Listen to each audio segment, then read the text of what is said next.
Welcome back, folks. This is lesson 3 in the January 2017 content for the ICT mentorship. We're going to be discussing how to use intermarket analysis.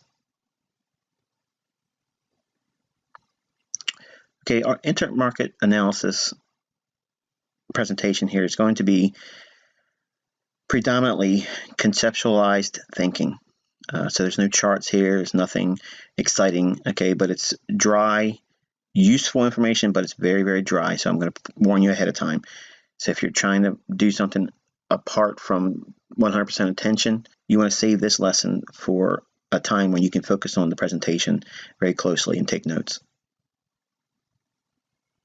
Okay, so world markets are directly linked to one another, and it's probably a common understanding, but a lot of people don't realize exactly how they're related, what relationships exist, what correlations, if you will, exist between certain market asset classes, certain groups, and certain sectors.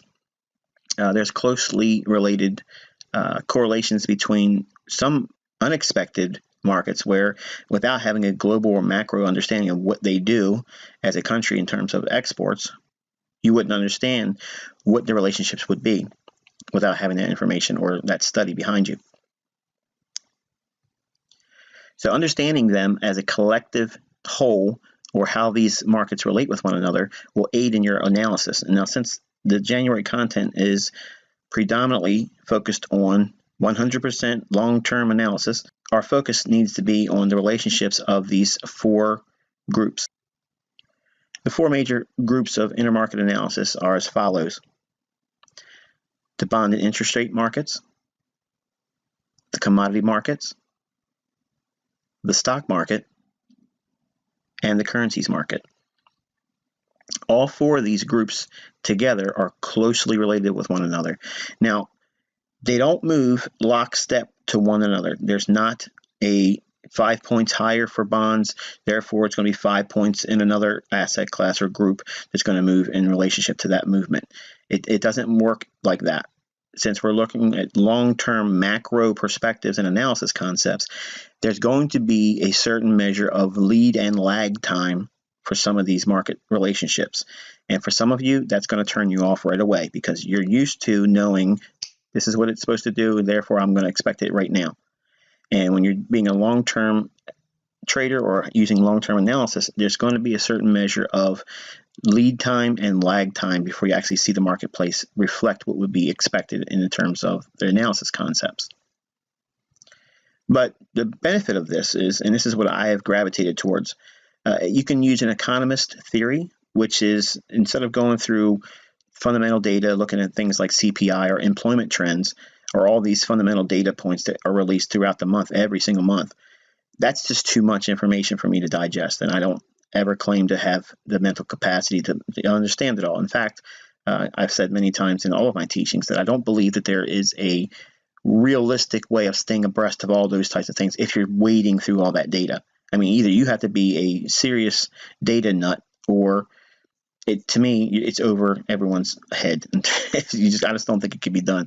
I'd love to meet someone that could do it fundamentally and prove beyond the shadow of a doubt that they can use that fundamental data to forecast future prices. Okay, that would be wonderful. If I could find that, that would be something I would probably add to my repertoire. But in my studies, I've never been able to really ascertain anyone to be able to use that information and be able to forecast with a great deal of accuracy, if you will. Now, even on a long-term basis, because the markets are slow to come to fruition, these market moves take a long time to develop and unfold in our charts. It takes a great deal of patience. And while there's a lot of information to wade through if you go through it fundamentally and using all those data points and data, to me, if we just focus on these 4 major groups, it'll give us all the insights that data will ultimately give a fundamentalist. So what do I mean by that? We're going to actually break down some of the relationships as we go through this mentorship. But in this teaching here, I want to give you kind of like an overview and some of the things that I have picked up along the way as a trader that I like to focus on when I'm looking at market relationships. All right, so intermarket analysis overview. Now, the 4 major groups for the intermarket analysis: the bond market and interest rate market. Bonds and stocks, generally, they move together. Okay, so if we're seeing a bond market rally, and it's the bond prices, not the yield. Okay, so if we're looking at the Treasury bond market and the bond prices are rallying higher in an uptrend, generally that's going to be helpful and supportive of a bull market for stocks. Conversely, if you see the bond market in a bear market and it's been trending lower, it's going to be very hard for stocks to rally in that environment. Now, it doesn't mean that it can't rally. Okay, it just means that underlying trend of the bond market moving lower is going to have a effect and weight on that stock market rally, and eventually you're going to have to pay the piper, and that stock market's going to have to correct and get back in alignment with the overall trend of the bond market. Commodities are a market group that move opposite to the bond prices. So if we see bonds moving higher, commodities will be moving lower in relationship to that move. And our third group, stock market, stocks move together with bonds, as we said. You have to constantly refer to the market indices for stocks and the bond market. Or if you're a stock trader, you can use the information that's gleaned from the bond market. Preferably, if you're going to be a stock market trader, you want to be looking at the bond market as an indicator that you have underlying strength in the bond market. So if bond prices are going higher and you're a buyer of stocks, then you can go in with a great deal of confidence that you have the fundamentals behind you, that lower interest rates with the bond prices rallying, stocks like that. If bonds are trading lower, stocks don't like higher interest rates, and that's what's going to happen if you see bond prices dropping. That means the interest rate yields are actually increasing. Bonds do not like a high interest rate environment. And currencies obviously are influenced by commodities. So the effects of export sales and production in relationship to certain commodities, that's going to have a direct impact on specific commodities and specific currencies. Okay, we're going to look at the first relationship here as the US dollar versus commodities.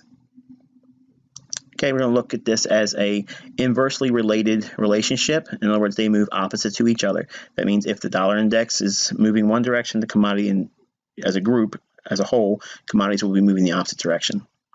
So for example, specifically, US dollar index, if it's trading higher, commodities as a whole should be trending lower. And if the dollar index is trending lower or trading lower, commodities will be doing the opposite and going higher. Now, when we're looking at commodities, okay, grains and agriculturals are very export sensitive. So if we have a strong dollar, that's going to diminish the desire or demand for exports in the form of grains and livestock, agricultural markets. In other words, grains and meats. And if the US dollar index shows weakness, that instills an increase or demand for grain and agricultural exports. US dollar index, if it's going higher or rallying, this is also seen with stocks and bonds moving up because it's supportive of the stock and bond market going higher. US dollar index, if it moves lower, this is seen with support with stocks and bonds both trending lower as well. US dollar index, if it's moving higher, this is going to be seen with commodity currencies moving lower. In dollar index, if it's moving down, it's going to see a commodity currency rally or movement higher. And the way you measure this is you could look at the US dollar index versus the CRB index, which is the Commodity Research Bureau index. You can get that information on the internet at crbtrader.com. I'll give you some notes in the PDF file that will include more information on all the things that you'll hear about in this presentation. Okay, the next one is the bonds versus the commodities. And bonds and commodities have an inverse relationship as well. That means they, again, move opposite to one another. Now, if the bond prices or the treasury bond market, okay, moves up or trades higher, that generally is going to have an impact on commodities moving lower. And if bonds are trending or trading lower, that's going to allow commodities to rally.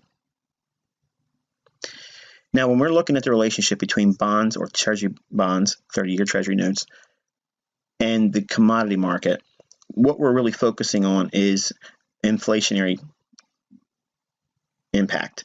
So if we're following along and looking for signs of inflation, it's going to be noticed in the markets that are commodities. Commodities are the leading indication for inflationary environments. So what's the lead and lag time in a change or long-term basis for the bond and commodity relationships? Because we're dealing with a long-term macro perspective on these two assets, it can sometimes take 6 to 12 months before you see a change in trend on the relationship between the bonds and the commodities.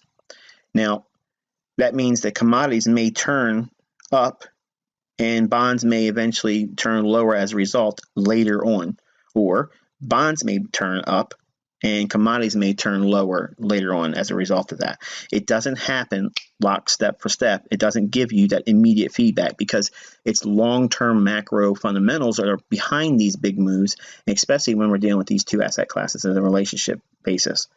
So it takes a long time sometimes for the effects of interest rate changes or supply and demand factors that are really weighed in the consumption or production of commodities as a whole.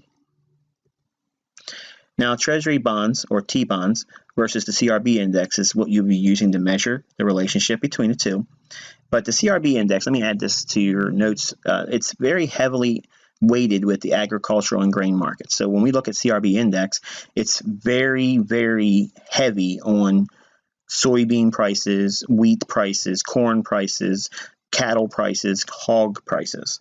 Okay, so you have to keep that in mind when you're looking at CRB index. You want to use the Goldman Sachs Commodity Index when you're looking for the energy-focused side of the marketplace. In other words, it's heavily weighted on energy, and you want to weigh that against the bond market. And the Goldman Sachs Industrial Metal Index, and this is for focus on global trends, and it's not meant for metals like silver, palladium, platinum, gold. Okay, these metals are like zinc, tin, copper, aluminum. They're industrial metals, so they're heavily sensitive to global trends and big sensitive tendencies in the marketplace around the world, where if there's a big demand for industrial metals, then you'll see it in this index. If there's not, there's also going to be evidence of that in this index as well. And in summary, bond yields, when they're going higher, that would be seen with the bond market going lower, or the bond prices going lower. That means bond yields are increasing, and that's going to push commodities up. And when bond yields are going down, that means the Treasury bond market prices are going higher. That's going to push commodities down. Okay, we're going to look at the bonds versus the stock market now. This has a positive correlation. That means they move in the same direction. And obviously that means when the bond market is trending higher or trading higher, that's going to provide strength for stocks and support for it. And when the bond market's trending or moving lower, this will have an effect that's bearish on stocks. Now, the bond market, or the Treasury bond or 30-year benchmark, acts as a leading indicator for stock direction. The lead and lag time in changes for long-term trends, again, can be 6 to 12 months in duration. That means what you see going on in the long-term trends of the bond market may take a little bit of time, up to, yes, I say, a year, before you see these long-term trends start to manifest themselves in the stock market. Now, there's one caveat with this, okay? When there's deflationary periods, that means when prices are decreasing, and this is a rarity. It doesn't happen a lot. We actually saw this in the latter part of 1998. It was indicated in the markets that there was potentially that happening. But when this occurs, the bonds perform very well because you're actually seeing the interest rate markets collapsing. But with bonds going up, that's usually seen in a deflationary period. You're usually seeing bonds going higher, the bond prices, or Treasury bonds price going higher, with stocks going lower and commodities going down. Like I said, it's a rarity that ever happens, but usually we're not ever really going to see a deflationary period that I can imagine anytime soon. Okay, finally, we're going to look at some key intermarket relationships. Okay, when you're bullish dollar index, you're going to be expecting bearishness on gold.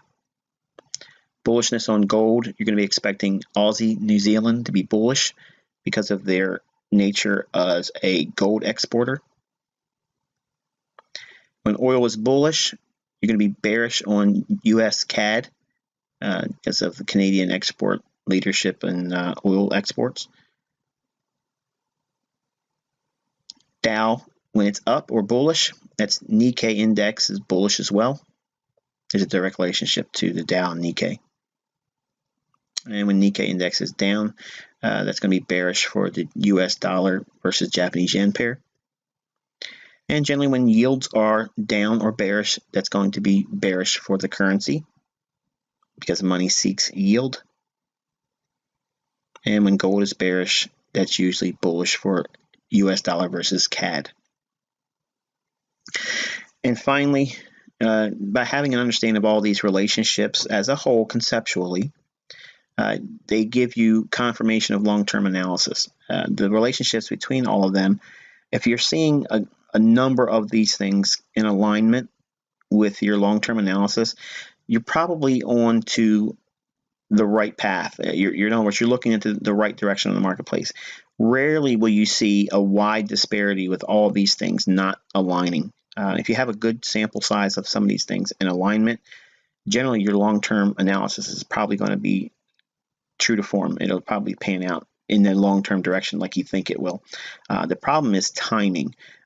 Long-term trend trading or long-term analysis and timing are, just in my opinion, some of the hardest things to time because it's hard to get traders to focus on allowing a little bit more movement against their underlying entry point. What I mean by that is because you're trading on higher time frame charts, it's probably because of your home life, your time constraints that keep you from being able to trade with a lower time frame entry. So you're forced many times to trade off of a daily chart. And if you're going to execute off of a daily chart, you're going to have to permit yourself a great deal of movement against you in terms of a stop loss because the ranges are a lot larger and you're going to have to require a lot more time. But even with that said, if you're going to be using these points of information and relationships with intermarket analysis, it's going to help you in all facets of trading, regardless if you're day trading, scalping, short-term trading, swing trading, or position trading in long-term scope. It's beneficial to know these things, and it helps build probabilities in your favor. And again, nothing in here equates to 100% a surety. There's absolutely no guarantee that nothing out there can't change on a drop of a hat. What you think you see in the charts could always be wrong because there's always a human element that's always involved here. The analyst is you. But I think if you were to spend some time going over the relationships that's gone through this presentation, if you spend that time, look at it on a macro level, you'll see that there's a great deal of value in knowing these relationships.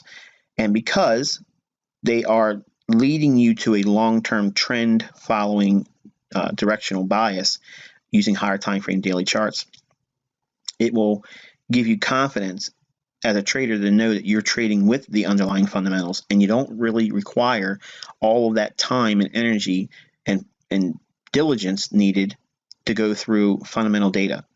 The relationships between these markets, as we outlined in this presentation, will take you to the same outcome that fundamental data will give you. It's just like the relationships here will sometimes lag, that same lagging effect that happens in the fundamental data. I knew this much about fundamental data. Just because the fundamentals suggest something should be bullish doesn't mean tomorrow it's going to go straight up.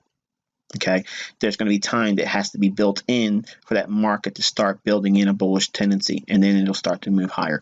But long-term macro trends, okay, you can see when they're starting and shifting and moving into place by using the information that was shared in this presentation. So again, study it.